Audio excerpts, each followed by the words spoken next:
चला तर आपण आज बघणार आहोत घरच्या घरी तंदुरी रोटी कशी करायची। तर मी यासाठी घेतलेले आहेत 2 वाटी मैदा, 1 वाटी दही, चवीप्रमाणे मीठ, बेकिंग सोडा, बेकिंग पावडर आणि आता आपण याला पाणी टाकून छानसं पीठ हे मळून घेऊयात। पीठ आपलं मळून छानसं मळून झालेलं आहे। त्यावर आपण सगळ्या बाजूने तेल लावून घेऊयात। 15-20 मिनिटांसाठी आपण त्याला बाजूला ठेवून देऊयात। तर बघू शकता 15-20 मिनिटांनंतर आपलं पीठ छानसं तयार झालेलं आहे। आपण याचे एक गोळा करून घेऊयात। पोलपाटावर पीठ टाकून रोटी छानशी लाटून घेऊयात। सगळ्या बाजूने बारीक चिरलेली कोथिंबीर टाकून घेऊयात आणि परत हलक्या हाताने लाटून घेऊयात। मागच्या साईडने पाणी लावून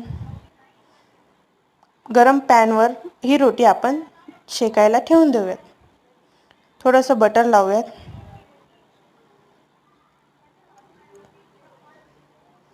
तर तुम्ही बघू शकता आपली मागच्या साईडने छानशी रोटी आपली भाजलेली आहे। आपण गॅसवर समोरच्या साईडने भाजून घेतलेली आहे। परत थोडंसं बटर लावूयात आणि तयार आहे आपली रेस्टॉरंट स्टाईल तंदुरी रोटी। नक्की ट्राय करून बघा आणि सबस्क्राइब करायला विसरू नका। Thank you.